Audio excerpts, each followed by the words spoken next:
नमस्कार, आप देख रहे हैं सिटी पोस्ट लाइव और आपके साथ मैं हूं अंजलि राव। केंद्र सरकार द्वारा पूरे देश में जातिगत जनगणना कराए जाने की घोषणा ने देश की, आपको बता दें, देश की राजनीति में एक बार फिर हलचल पैदा कर दी है। दरअसल आपको बता दें कि ये फैसला केवल एक आंकड़ा संग्रह की प्रक्रिया नहीं बल्कि सामाजिक न्याय, प्रतिनिधित्व और संसाधन बंटवारे को लेकर लंबे समय से उठ रही मांगों की दिशा में एक बड़ा कदम माना जा रहा है। आपको बता दें, इस ऐलान के बाद बिहार से लेकर दिल्ली तक नेताओं की प्रतिक्रियाएं तेज हो गई हैं और बिहार के उप मुख्यमंत्री सम्राट चौधरी ने इस फैसले का स्वागत करते हुए प्रधानमंत्री नरेंद्र मोदी को ऐतिहासिक निर्णय लेने के लिए बधाई दी है।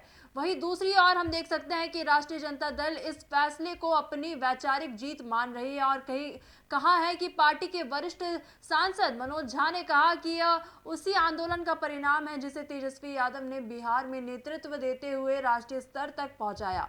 वहीं उन्होंने जोर देते हुए कहा कि जातिगत आंकड़े सामने आने के बाद महज गणना के काम से नहीं चलेगा, बल्कि सरकार को उन आंकड़ों के आधार पर सामाजिक और आर्थिक नीतियों में बदलाव लाना होगा। और क्या कुछ कहते नजर आ रहे हैं यहाँ पर मनोज झा और उप मुख्यमंत्री सम्राट चौधरी, आप सुने उनका बयान।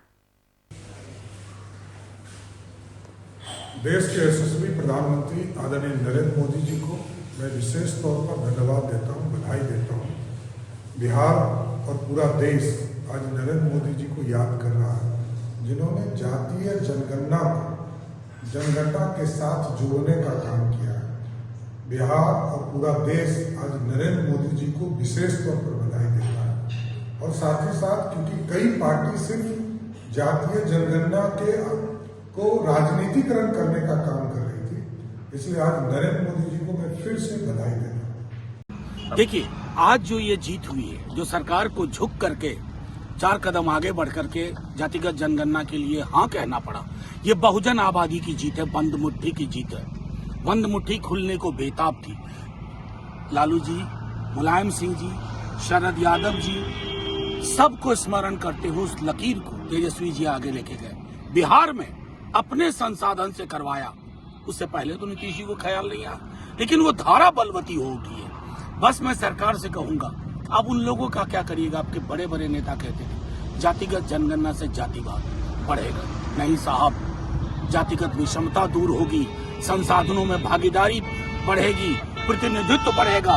और एक टिप्पणी और करूं, इसको रिटॉरिकल मत रहने दीजिए, उपकरण की तरह मत इस्तेमाल कीजिए। जल्द से जल्द सेंसस के साथ ये करवाइए और इसके आंकड़ों के आधार पर पूरे देश के विकास का नक्शा बदलिए, तभी जाकर के ये मुकम्मल जीत में तब्दील होगी। वही आपको बता दें कि इस पूरे घटनाक्रम ने यह साफ कर दिया है कि जातिगत जनगणना केवल एक प्रशासनिक प्रक्रिया नहीं बल्कि यह देश की सामाजिक और राजनीतिक दिशा तय करने वाला सवाल बन चुका है। जहां एनडीए इसे दूरदर्शिता और समावेशी नीतियों की ओर एक कदम बता रहे हैं, वही विपक्ष इसे सामाजिक न्याय के संघर्ष की जीत मान रही है। वही हमने आपको सुनाया क्या कुछ कहते नजर आ रहे थे यहाँ पर राजद नेता मनोज झा और इसी के साथ साथ सम्राट चौधरी। तो फिलहाल इस खबर में बस इतना ही। आगे की खबरों के लिए आप बने रहिए सिटी पोस्ट लाइव के साथ। आपका धन्यवाद।